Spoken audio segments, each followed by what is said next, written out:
네, 안녕하세요. 반갑습니다.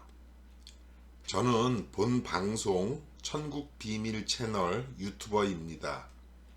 천국 비밀은 하나님의 말씀을 전하는 방송입니다. 제가 신앙을 하면서 성경을 읽고 하나님께 받은 은혜와 천국 비밀에 관한 깨달음을 나누어 드리고자 본 채널을 죄송합니다. 본 채널을 준비하게 되었습니다.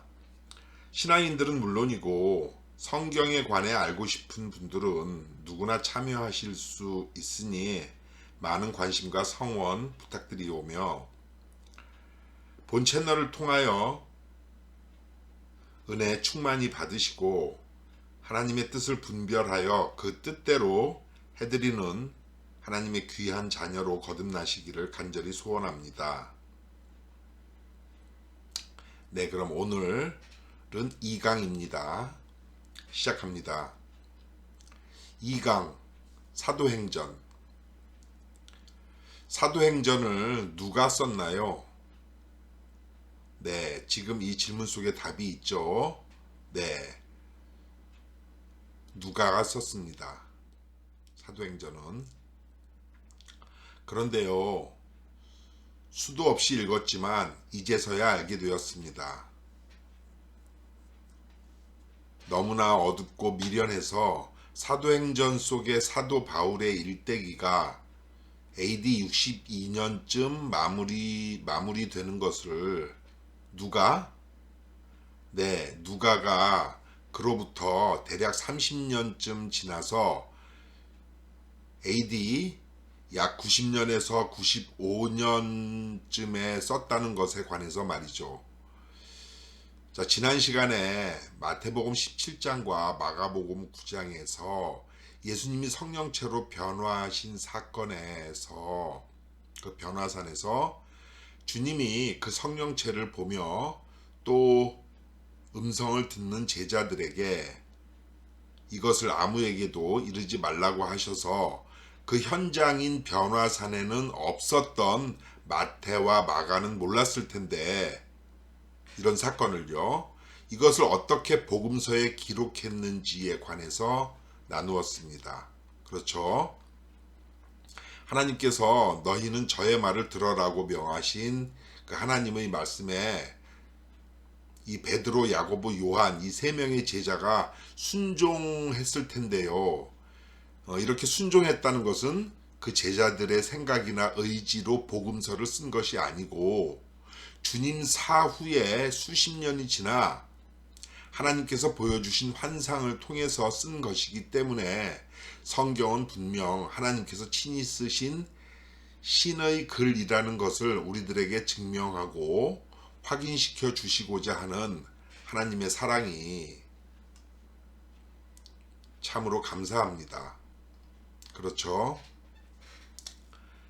그래서요, 이 사도행전도 누가복음을 대필한 누가가 같은 방법으로, 즉 성령에 감동되어, 다시 말해 사도행전 속의 제자들과 바울의 행적이나 여러 사건들을 약 30년 후에 하나님께서 보여주신 환상을 보고 썼다는 것입니다.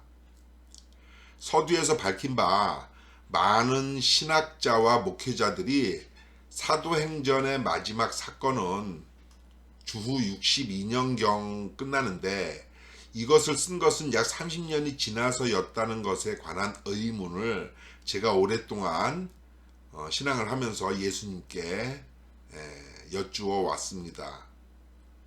그랬더니 어느 날 크고 환한 빛으로 비춰 주셨습니다. 무엇을요? 누가가 환상을 보고 썼다는 것을 말이죠. 그리고 이것을 뒷받침해주는 또 하나의 놀라운 천국 비밀까지 소자에게 알려주신 것을 이제 본강에서 나누어 드리겠습니다. 자, 사도행전 16장 10절에서 바울이 이 환상을 본 후에 우리가 곧 마게도냐로 떠나기를 힘쓰니 이는 하나님이 저 사람들에게 복음을 전하라고 우리를 부르신 줄로 인정함이러라고 하시는데요. 여기 나온 우리가 누구인지 한번 생각해 보아야 한다는 것이죠. 여기 우리란 우리가 흔히 우리라고 말을 하면 그 우리 안에는 말하는 나도 포함되어 있죠. 네, 우리란 나를 포함하는 말입니다. 그리고 이 우리 안에 있는 여기에 나는 누구입니까? 이 나가 지금 이 16장 10절을 말하고 있는 화자, 즉 이 16장 10절을 기록한 사람이고요. 이 사람이 바로 사도행전의 저자인 대필자인 누가라는 것입니다. 그런데 이 누가가 왜 여기 10절에서 갑툭튀 하냐 갑자기 툭 튀어 나왔냐는 것이죠. 네, 이것을 생각해 보아야 합니다. 자, 이 10절 앞에 있는 9절에도 없고요. 우리라는 말이 그 앞절 9절 앞에도 없고, 그리고 이 15장 전체에도 안 나온 누가가 여기 15장 10절에서 왜 갑자기 나왔냐는 것이죠. 예수님의 12사도는 아니었지만 당시의 의사요. 네, 닥터를 말하는 거죠. 당시 의사로서 인텔리였고 부자였던 누가는 사도 바울과도 친분이 두터웠으며, 디모데후서 4장 11절을 보면 이런 말이 나와 있어요. 이런 말을 알 수가 있어요. 누가는 사도 바울과도 친분이 두터웠으며, 그래서 누구보다 발벗고 복음 사역에 뛰어든 열정과 믿음으로 하나님께 인정받아서 이 하나님께로부터 누가복음과 사도행전을 집필하는 그런 소명을 영광을 받은 사람이 누가입니다. 자, 혹자는 사도행전을 바울이 썼다고 말하기도 하는데요. 그렇다면 이 바울 대신 바울인 나나 우리가 있어야 하는 거죠. 그런데 지금 이것은 우리라고 말하는 누가가 이 모든 상황과 사건을 주시하면서 바울을 3인칭으로 놓고 지금 글을 쓰고 있는 것 아닌가요? 자, 사도행전을 누가복음을 쓴 누가가 썼다는 근거는 사도행전 1장 1절에 나오는 내용이 누가복음 1장 3절에 있는 것을 가리키고 있는 것으로 보이기 때문입니다. 그렇죠? 누가복음 1장 3절에서 데오빌로 각하에게 말하고 있는 누가가 사도행전에서 언급한 먼저 쓴 글이라는 바로 누가복음이죠. 네, 잘 이해가 되시나요? 사도행전을 누가복음을 쓴 누가가 썼다는 사실에 관해 무지하고 아둔한 저에게 알려주시고자 하나님께서 사도행전 16장 10절에서 우리라고 말하는 누가를 등장시키기 위해서 드로아에서 바울과 누가가 만난 것이 아닌가 하는 이치를 깨우쳐 주셨고요. 네, 저에게 말이죠. 저는 이렇게 깨달았고, 그렇다면 16장 9절에서 바울이 본 환상을 또는 바울이 환상을 보고 있는 것을 역시 누가에게도 하나님께서 환상으로 보여주셨기 때문에 누가가 바울에게 환상이 보였다고 한 것으로 보입니다. 그렇죠? 바울이 환상을 보았다고 하지 않는 이상 바울이 밤에 뭘 했는지, 본 것이 환상인지 이걸 누가가 대체 어떻게 알았냐고요. 어떻게 알고 이것을 썼냐고요. 그렇죠?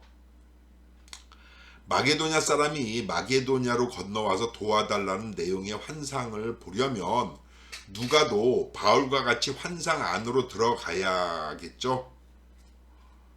그게 아니면 누가가 도대체 어떻게 그것이 환상이고 어떤 내용의 환상인지까지도 이렇게 기록을 했고 이렇게 우리들에게 이걸 전할 수 있는 거냐고요. 그러니까 참 신기하고 오묘합니다. 이 성경이요. 그리고 성경에는 이 다른 사람이 환상으로 들어가는 것을 환상으로 미리 본 사람도 있습니다. 바울과 요한인데요. 네, 이 부분은 다음에 또 자세하게 말씀드리겠습니다. 그러니까 누가도 성령의 감동으로 환상 안으로 들어가서 이 내용을 보고 기록했다는 거예요. 그래서요, 성경을 대할 때 우리들은 성령께 무릎 꿇고 간절히 여쭙는 마음을 항상 보여드려야 합니다. 이렇게 하지 않으면 수만 번을 읽어도 멍 때리는 공연불에 지나지 않습니다. 제가 그랬어요.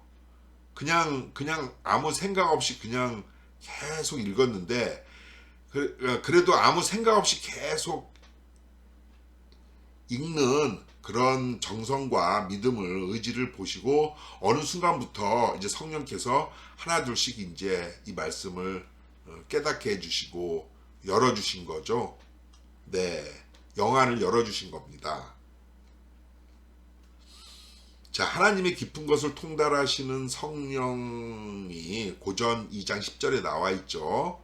하나님의 깊은 것을 통달하시는 성령께서 말씀해 주지 않으시면, 그러니까 우리는 도무지 도대체가 이 성경을 깨달을 수가 없습니다. 그래서 또 말씀해 주신 것은 환상으로 보고 쓴 일이 너무 생생하고 실감나게 마치 본인이 그 현장에서 본 야곱과 같이 너무나 일목요연하고 논리정연하게, 누가요? 모세가요. 창세기 30장에서 모세가 무려 2500년 전의 일을 묘사한 그런 사건도 우리가 지난 시간에 살펴보았죠. 자, 하물며 사복음서나 사도행전은 고작해야 3, 40년 정도밖에는 안 됩니다. 네. 자, 그래서요, 너무나 질서 정연하고 조화로운 오묘의 절정이신 하나님께서 누가에게 다른 제자들과 바울의 행적, 또 여행의 경로를 한치의 오차도 없이 보여주신 것을 누가가 기록한 것이 사도행전이라는 사실로 귀결됩니다. 제가 천천히 지금 여러분들이 충분히 생각하면서 이것을 따라올 수 있도록 하실 수 있도록 제가 천천히 설명을 해드리면서 읽고 있습니다. 너무 빨리 그냥 이걸 읽어버리면 제가 나중에 들으면 이렇게 빨리 그냥 말을 하는데 이걸 이해하실지도 못하겠다는 생각을 많이 했고요. 네, 그래서요. 자, 다시 말씀드리자면 사도행전 1장 1절에 보면 내가라고 하면서 자신을 소개한 누가가 16장 9절까지는 안 보이다가 갑자기 10절의 드로아에서 바울과 만나면서 바울과 조우함으로 툭 튀하지요. 갑자기 툭 나온 겁니다. 우리라는 말이요. 그러니까 그 전까지의 베드로와 고넬류에게 일어난 사건, 사도행전 10장에, 또 8장에 빌립이 간다게에게 성경을 깨우치도록 해준 일, 그리고 13장과 14장에 보면 바울이 드로아에 오기 전까지의 전도 여행 등에 관해서는 절대로 알지 못합니다. 누가요? 현장이 없었으니까 무슨 일이 있었는지 모른다는 것이죠. 자, 지난 시간에 마태복음 17장의 마태는 산에 올라가지 않았으니까 주님이 변형체가 영으로 변화되신 거죠. 그렇게 변화되신 것을 못 보았고, 요한복음 12장의 요한도 거기 없었다고 했죠. 그래서 무슨 일이 있었는지 몰랐잖아요. 주님이 승천하시고 나서 30년씩이나 지나고 나서 이 공관이라고 하는 거는 제자들이 공동으로 함께 본 거니까 예수님의 사역을 처음부터 끝까지 환상을 보고 쓴 것이라고 말씀드렸죠. 지금 여기 2강 말고 뒤에가 이제 3강의 공간 복음에 대해서 자세하게 할 겁니다. 다시요. 굉장히 중요한 부분입니다. 이 공간이라고 하는 말이요. 네. 그래서 여기 사도행전도요. 누가는 16장에서 바울과 만나기 전까지는 바울이 겪은 일이나 앞에서 말씀드렸던 바울이 드로아에 오기 전까지의 그 여행 중에 일어난 일이나 13장 14장이에요. 또 10장의 고넬료 베드로와 고넬료에게 일어난 일, 그리고 8장에서 빌립이 간다게에게 성경을 깨우쳐 준 일. 네, 이런 일은 혹시 누군가에게 전해 들었을지는 몰라도 나중에 하나님께서 보여주시고 나서 알게 되었겠죠. 그 당시에는 몰랐고요. 아니, 하나님께서 보여주셨으니까 환상으로 이걸 쓴 거잖아요. 지금 8장부터 8장, 10장, 13장, 14장에 일을 쓴 거죠. 성령으로 나중에 보여주셨으니까요. 똑같아요. 앞에서 말씀드린 사복음서에서도. 네, 나중에 성령의 감동으로 제자들이 그걸 보고, 물론 그 제자들은 그 사건 현장에 있었지만 30년 40년 된 일을 어떻게 그걸 생생하게 기억을 합니까? 여기 쓰여져 있는 내용을 보면 굉장히 생생하고 실감 나잖아요. 마치 현장에서 바로 쓴 것처럼. 네, 그러니까 몰랐다고요. 기억이 안 난다고요. 근데 나중에 성령의 감동으로 쓴 것처럼 누가도 이 당시 현장에는 몰랐어요. 이런 내용들을. 근데 나중에 성령께서 알려주셨기 때문에 이것을 쓴 거예요. 지금. 그러니까 너무 신비하다고요. 이 성경이라고 하는 거는. 저는 처음에 이런 모든 것을 제가 다 막 깨달을 때요. 막 가슴이 막 쿵쾅쿵쾅 뛰고, 네, 진정이 안 되더라고요. 너무 신기하고 너무 은혜를 많이 받았죠. 네, 너무 머릿속에 막 이런 것들이 엄청나게 막 밀려 들어오는 거예요. 아침에 눈만 뜨면 이 내용들이 밀려 드는 거예요. 네, 어쩔 때는 저도 여러분들이 안 믿으실지 모르지만 막 꿈속에서 제자들과 막 다니는 듯한 그런 내용도 막 꿈에서 본 적도 있었고, 막 비몽사몽간에 눈을 떠도요. 아침에 눈을 떠도 하루 종일 이 생각으로 완전히 막 휩싸여 가지고요. 그래서 결국은 여우에 완전히 홀려 가지고 성령에 완전히 감동되어서 이제 제가 이런 내용들을 이렇게 쓴 겁니다. 여기 있는 이 천국 비밀 이 말씀을요. 여러분들도 같은 은혜 받으시기를 바랍니다. 여러분들은 저보다 더 많이 깨닫고 많이 은혜를 받으셔서 훌륭한 하나님의 그 자녀가 되시기를 간절히 바랄 뿐입니다. 여러분들도 이렇게 깨달아서 다른 사람들에게 가서 이렇게 전해주시면, 전하시는 것이 하나님의 뜻이란 얘기죠. 네. 자, 그래서 이 누가는 이렇게 누가복음에 이어서 한 번 더 사도행전이라는 지필 사역에 참여하였으니 아마도 다른 제자들보다 그 감회와 감동은 더했을 것이고, 조금 아까 말씀드린 그런 은혜를 또 엄청나게 받은 사람이 이 누가가 아니었겠나 생각합니다. 그리고 또 16장에 보면 환상 속에 있는 자신과 그 환상 안에서 바울이 본 환상을 16장 9절에 보면 또 본다고 나오죠. 여러분들 잘 성경을 한번 읽어보세요. 네, 묵상하면서. 그래서 그 환상을 보니까 그 신기함과 신비로움은 대박이었을 것입니다. 진짜 누가도요.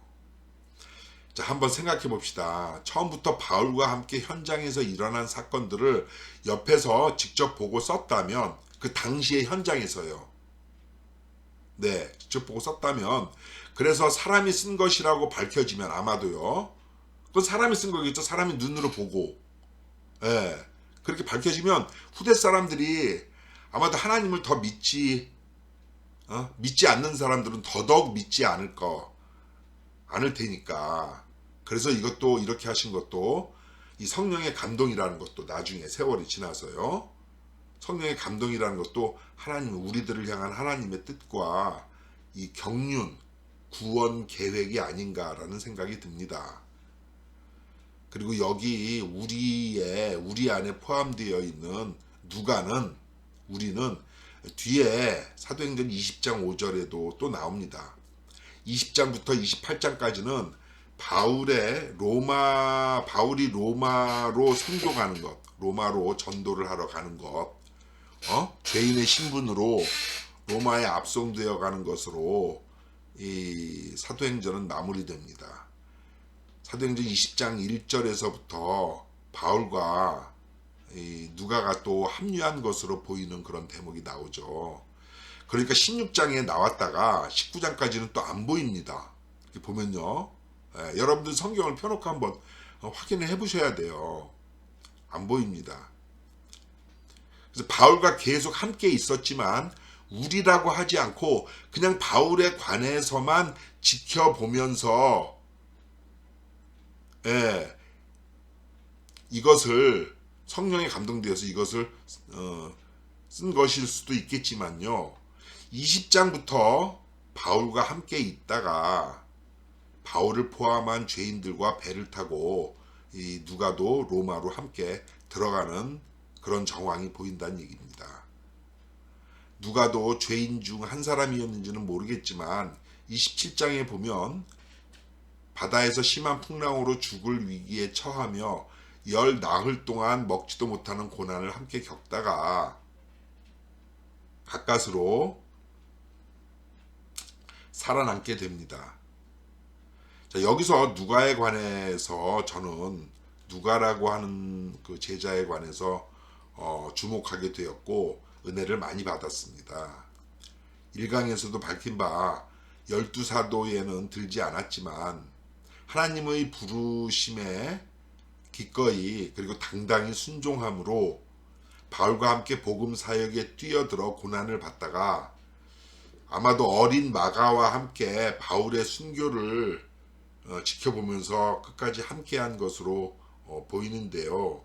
디모데후서, 아까 말씀드린 디모데후서 4장 11절에서 여기가 잘못됐군요. 디모데후서 4장 11절에서 누가만 나와 함께 있느니라 네가 올 때에 마가를 데리고 오라 저가 나의 일에 유익하니라고 하죠. 그래서 여기에서 누가가 바울과 함께 바울의 곁을 지키고 있는 것으로 보입니다. 자신의 삶을 하나님께 헌신한 또 한 사람의 위대한 사도를 저는 발견하게 되었습니다. 학식도 풍부하고 너무나 멋진 분인 듯 보이죠. 누가 사도가 말입니다. 여기 요 다음 밑에 내용은 여러분들이 한번 읽어보시고요. 여기 화면 이렇게 정지하고 여러분들 정지된 상태에서 이렇게 한번 읽어보시면 됩니다. 자, 이상입니다. 오늘 2강 사도행전에 대해서 함께 살펴보았습니다. 지금 이 내용은요, 뒤에 마가나 누가에 대해서 또 나옵니다. 또 나올 때 이런 내용을 또 제가 반복해서 말씀드리겠습니다. 자, 감사합니다. 영광 하나님께 영광 올려드리며 감사합니다.